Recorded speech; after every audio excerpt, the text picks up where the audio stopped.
मैं इमदाद सुमरो। मोजे का इंतजार है, मोजा ही बचा सकता है किसको, ये मैं आगे चलकर बताऊंगा। पाकिस्तान में इंतखाबात होना बज़ात से खुद किसी मोजे से कम नहीं है। इंतखाबात कोई नहीं चाहता था, ताकतवर तो बिल्कुल भी नहीं चाहते थे, मगर अब इंतखाबात होने जा रहे हैं और आज उस हवाले से सबसे अहम दिन है। आज पता चल जाएगा कि कौन मैदान में है और कौन मैदान में नहीं। इलेक्शन कमीशन की वोटर लिस्ट, अपना जो फहरिस्तें हैं उम्मीदवारों की, उससे और फिर एक बड़ा मामला चल रहा है सुप्रीम कोर्ट में, उससे अब सुप्रीम कोर्ट में एक फरीक को तो है मोजे का इंतजार। मोजे का इंतजार इसलिए है कि उन्होंने जो कुछ किया या जो करतूत घोले थे वो सब उनके सामने आ रहे हैं। जिस तरह इलेक्शन करवाया था इंट्रा पार्टी, तो उनको पता है कि इंट्रा पार्टी इंतखाबात का अगर मेरिट पर फैसला आएगा तो वो बाहर हो जाएंगे। सियासी फैसला चाहते हैं वो, जिस तरह पेशावर हाईकोर्ट से फैसला लिया गया था। तो बहरहाल उस पर अभी पता चल जाता है। मैं आगे चलकर बात भी करूंगा कि बल्ला रहता है या नहीं रहता। सुप्रीम कोर्ट का 3 रुकनी बेंच इसको सुन रहा है और जज साहबान के रिमार्क्स और फिर तहरीक इंसाफ के तैयारी के बगैर आए वकला, वो तो अपनी जगह एक अलग मामला है। लेकिन जो तहरीक इंसाफ के बानी इमरान खान साहब हैं, उनको भी मुआवजे का इंतजार है। बल्ले की बहाली का नहीं, एक और मुआवजा चाहते हैं वो।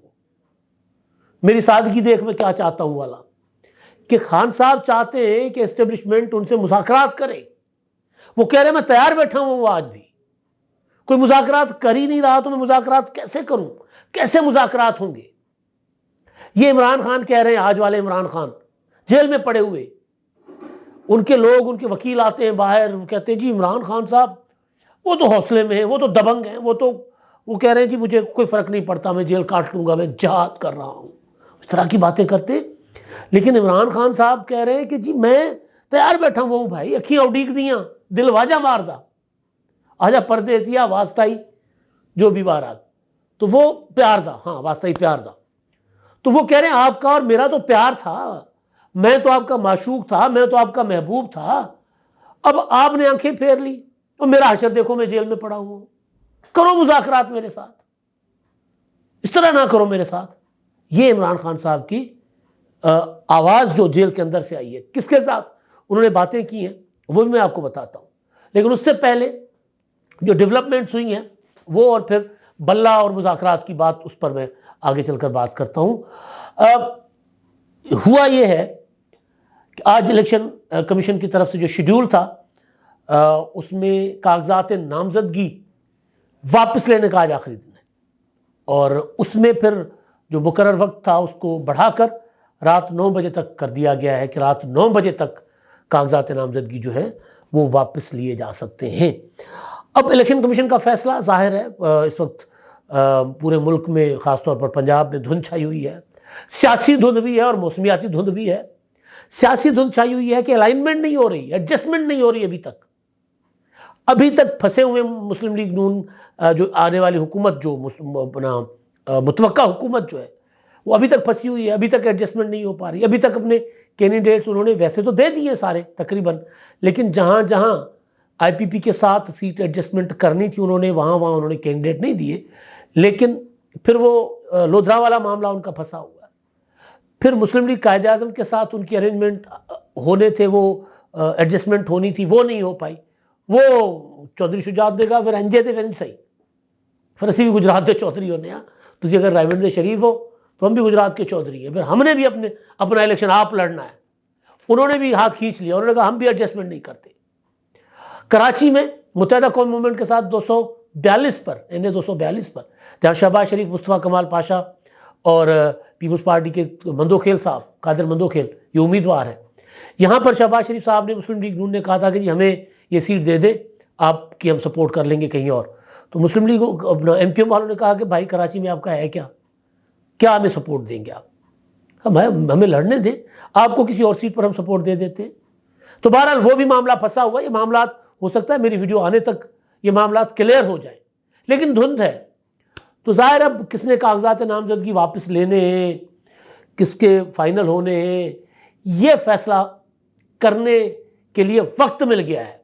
इलेक्शन कमीशन ने तो मौसमियाती धुंध की वजह से वक्त आगे बढ़ा दिया है, लेकिन मुस्लिम लीग नून की हद तक मैं ये बात कह सकता हूं कि मुस्लिम लीग नून को ये वक्त मिल गया है कि अपने मामलात जो है वो कर ले। हाँ, इवन लाहौर में N121 पर अयाज सादिक इलेक्शन लड़ेंगे या शेख रोहेल असगर, अभी से जराए से खबरें आ रही है। पहले जराए से खबर आई थी कि जी अयाज सादिक और शेख रोहेल असगर को शीरो शक्कर कर दिया गया है जनाब, गिले शिकवे खत्म करके। 3 रोज पहले खबर थी कि जी वो मामला ठीक हो गए। अगले दिन खबर आई कि नहीं नहीं नहीं, ये मामला ठीक नहीं हुए। फिर आज खबर आई कि जी रोहेल असगर साहब N121 से और दूसरा जो हल्का है N120 वहां से इंतखाबात लड़ेंगे अपना अयाज सादिक साहब। अब N121 में रोहेल असगर साहब तगड़े उम्मीदवार हैं। वो मतलब मैं पहले भी बता चुका हूं कि वो पाहिलो बंदे हैं भाई, प्रॉपर तड़ेगा आदमी, जो जिसके साथ खड़ा है उसके साथ खड़ा है, उठना बैठना 24 घंटे लोगों में। कोई उनके ना पीए है ना सेक्रेटरी है, कुछ नहीं है, फैक्ट्री पे जाके बैठते और सारा दिन लोग आ जा रहे होते। वो मतलब एक खुले डुले आदमी है ना, तो उनकी रूट से हल्के में, तो उनको अगर मुस्लिम लीग नून वहां से छेड़े और अयाज सादिक जिसकी कहीं और रूट से उनको अगर एडजस्ट करे तो हल्का डामाडोल हो जाता है। तो बहरहाल ये अभी तक मामला जो है फाइनल नहीं हुए। कभी इम्कान यह है कि शेख रोहेल असगर साहब N120 में 21 में होंगे और N120 जो है वो अपना अयाज सादिक साहब को के लिए होगा। लेकिन ये धुंध है ना, धुंध छाई हुई है अभी तक मामला क्लियर नहीं हो रहे। तो इसके लिए फिर ये वक्त काम आ जाएगा। 9 बजे तक मुस्लिम लीग नून की लीडरशिप जो है वो इसमें मामला चामला तो अपने तय करेगी। तो बहरहाल एक तो ये मामला। दूसरा, शुजात हुसैन साहब ने पार्टी के इजलास के बाद एक बयान जारी किया है। इजलास क्या होना होता है, चाय की प्याली पर खानदान, नाश्ते की टेबल पर खानदान बैठ जाता है, मीटिंग हो जाती है। इतनी सी तो जमात है इनकी। पहले परवेज इलाही साहब भी होते थे, मोनिस इलाही भी होते थे, अब वो PTI में चले गए। तो उसके इजलास के बाद एलामिया जारी हुआ है और वो एलामिया मैं आपको पढ़कर सुनाता हूं। उन्होंने मुस्लिम लीग नून के साथ सीट एडजस्टमेंट ना करने का फैसला किया। अच्छा, आगे चलकर वो एलामी में कहते हैं कि जी अपना इजलास हुआ चौधरी शुजात की ज़ेर सदारत, जिसके मुताबिक जो मतलूबा हल्के थे, जो मुस्लिम ये मांग रहे थे या कह रहे थे, क्लेम कर रहे थे कि हमारे हल्के हैं, उन पर मुस्लिम लीग नून ने उम्मीदवार खड़े कर दिए हैं। इसलिए पार्टी क़यादत ने फैसला किया है कि हम दोहरे मयार का शिकार नहीं होंगे, ना अपने उम्मीदवारों को बनाने देंगे। लिहाजा मुस्लिम लीग कायदे आज़म जो है अपने कैंडिडेट खड़े करेगी, गुजरात में अपने उम्मीदवार खड़े करेगी और अपना उस पर जो इत्तफाक किया मुस्लिम लीग काफ के चौधरी शाफे ने, जो सेक्रेटरी जनरल हैं, और दीगर ने भी, और उसमें उन्होंने ये फैसला किया है कि जी नून लीग से 4 कौमी और 8 सूबाई असेंबली के हल्कों पर बात हुई थी। हमारे लिए 2 कौमी और 2 सूबाई हल्के छोड़े गए। ऐसा नहीं हो सकता। मुझे और भाई शाफी हुसैन को ये बात करें, सालिक को सीट दी जाए और बाकी को नहीं, ये हम नहीं मानेंगे। यानी वो कह रहे हैं कि हमने 4 मांगी है कौमी की और 8 सूबाई की, तो वो देंगे तो ठीक है, वरना हम अपना इलेक्शन लड़ लेंगे। तुसी अपने कार खुश, असी अपने कार खुश। एक ये मामला। अच्छा, उधर बड़ी डेवलपमेंट हुई है बलूचिस्तान में। महमूद खान अचकजई ने अपना NA 265 पर मौलाना फजलुर रहमान साहब के हक में दस्तबरदार होने का ऐलान कर दिया है। ये बड़ी डेवलपमेंट है। अच्छा, एक और डेवलपमेंट होने जा रही है अभी, और वो एक हल्के के हवाले से तो बहुत बड़ी डेवलपमेंट है। बिलावल भुट्टो जरदारी साहब जो है, वो भी जब मैं बात कर रहा हूँ तो उससे कुछ देर बाद, यानी 3 सवा 3 बजे उनका टाइम है, शेड्यूल है। इधर मिनहाजुल कुरान का जो मरकज़ है, अवामी तहरीक का मरकज़ी दफ्तर दारुल कादरी का, वहाँ पर वो आ रहे हैं और अवामी तहरीक के साथ उनकी क़यादत के साथ उनकी मीटिंग है। और ये मीटिंग, क्योंकि इस हल्के में जहाँ बिलावल इलेक्शन लड़ रहे हैं N127, यहाँ पर अवामी तहरीक का अच्छा खासा वोट है, अच्छा खासा। और वो वोट एक फ़ोन कॉल पर, दारुल कादरी के एक मैसेज पर, जहाँ वो कहेंगे वो चला जाएगा। तो वो बड़ा फैसला कुन वोट साबित हो सकता है। वो कल वहाँ पर मैंने देखा था, तारड़ साहब भी एक्टिव हुए। एक चीज़ हुई कि एक अपना क्रिश्चियन पादरी, उन्होंने बिलावल भुट्टो को बुलाया था अपने पास, और फिर उन्होंने कल अता तारड़ को भी बुलाया अपने पास। तो उस पर कुछ हमारे जो पॉलिटिकल वर्कर हैं वो नाला थे कि ये जी क्या, ये दोगलापन नहीं होता। कम्युनिटीज़ के पास हर कोई आता है और वो हर किसी को अटेंड करे, हर किसी की बात सुने, तब जाकर वो फैसला करती हैं कि वो किसको वोट देंगी। तो उन्होंने बिलावल भुट्टो को वोट देने का ऐलान किया। अता तारड़ साहब चले गए, उनके साथ भी उनकी मुलाकात हो गई। तो मतलब ये कोई ऐसी बात नहीं है, बड़ी डेवलपमेंट्स है ये। अच्छा, अब मैं आता हूँ जो मोजा था ना, मोजा, अब वो मोजा इमरान खान साहब को मोजे का इंतजार है। अब वो कल इमरान खान साहब ने जेल में अदालती समाअत थी तो सहाफ़ियों के साथ उनकी गुफ्तगू हुई है और उस गुफ्तगू में बाकी तो बातें उन्होंने की, वही बात दोहराई कि जी बाजवा ने मुझे और शाह महमूद कुरैशी को कहा था कि जी 2022 में कि आप लोग खामोश हो जाओ, खामोश होकर बैठ जाओ तो आपको 2/3 अक्सरियत मिलेगी। अच्छा, अब बाजवा 2022 में नवंबर 2022 में जा रहे थे खुद, तो वो किसको क्या मेजॉरिटी दिलवाते? तय था कि बाजवा को नहीं मिलनी एक्सटेंशन। ये साहब बाजवा साहब को एक्सटेंशन देने के लारे लगा रहे थे, तो उन्होंने इनको कहा कि खामोश नहीं होगे तो फिर 3 सीटों तक महदूद कर दिए जाओ, 30 सीटों तक महदूद कर दिए जाओगे, खामोश रहोगे तो 2/3 अक्सरियत। अब इसका मतलब यह है कि इमरान खान साहब समझ रहे हैं कि उनको अगर बल्ले का निशान मिल भी जाता है तो पीटीआई को सिर्फ 30 सीटें नसीब होंगी। वो ये पहले लोगों को तैयार कर रहे हैं कि क्योंकि बाजवा ने मुझे 2022 में कहा था, लिहाजा हमें तो अब 30 सीटें अगर मिली तो लोग ये समझें कि जी वो प्लानिंग थी, प्रोजेक्ट था और उस प्रोजेक्ट के तहत हमें हराया गया और हमें 30 सीटें दी गई। और वो ये कह रहे हैं कि हमारी जो पहली 3rd टीयर्स है, सफ़ अव्वल की लीडर, दूसरे अपना सफ़ेद क्या होता है, दूसरी सफ़ की लीडरशिप और तीसरी सफ़ की लीडरशिप, तीनों को तो कर दिया बाहर। हमारा अंडर 16 इस वक्त खेल रहा है। इमरान खान साहब के पास कभी भी सफ़ अव्वल की लीडरशिप नहीं रही, वो अंडर 16 ही थी जिनको इमरान खान साहब ने प्रोजेक्ट अपना इमरान खान, फैज़ हमीद और उनकी मदद से सारा दिन टीवी पर बैठाकर कौमी असेंबली में चीखती चिंगारती तकरीरें करवाकर जिनको इन्होंने सफ़ अव्वल की लीडरशिप बना दिया था। कौन था सफ़ अव्वल का पीटीआई में? शाह महमूद कुरैशी पीपल्स पार्टी में तीसरी सफ़ का या दूसरी सफ़ का लीडर था? कौन था? कोई नहीं था। तो बहरहाल ये है कि वो वाकई वो वाले जो पीटीआई में आकर बन गए वो भी सारे के सारे इलेक्शन से बाहर है। अब वो इमरान खान साहब ने कहा है कि जी अपना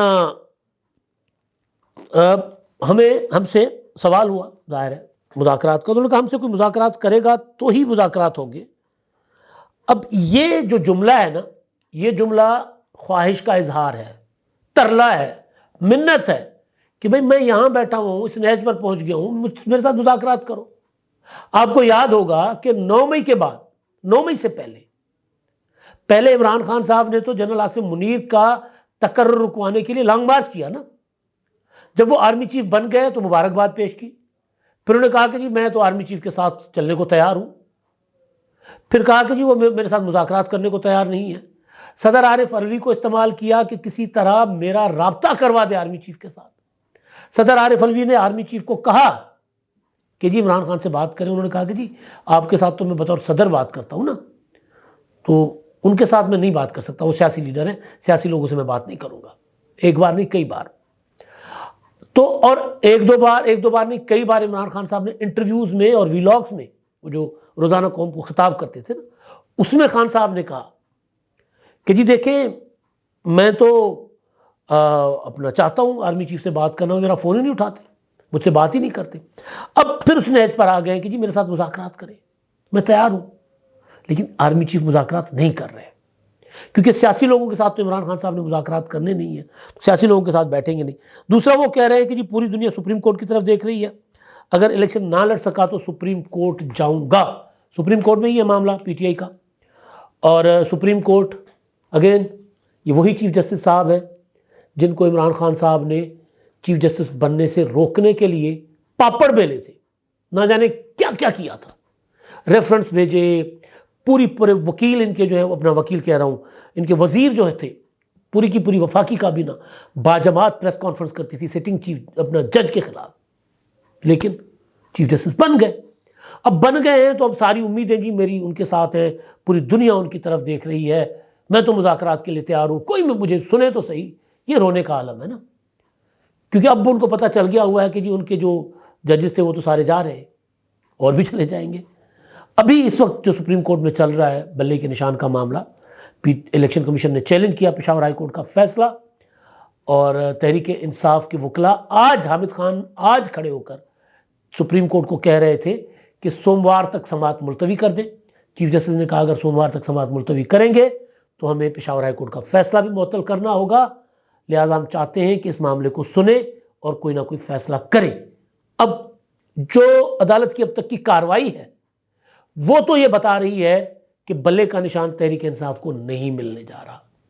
वो ये बता रही है कि इलेक्शन कमीशन का फैसला बहाल हो जाएगा, बरकरार रहेगा, क्योंकि तहरीक इंसाफ के वकला के पास अपने जो इंतखाबात थे, इंट्रा पार्टी इंतखाबात, उसके दिफा में कुछ भी नहीं है।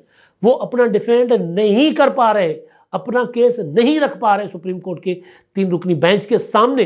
कोई मुआवजा ही होगा जो तहरीक इंसाफ को बल्ले का निशान वापस दिलवाएगा, वरना खेल खत्म, बल्ला वापस नहीं मिलने लगा। अब तक के लिए इतना ही। अल्लाह हाफिज।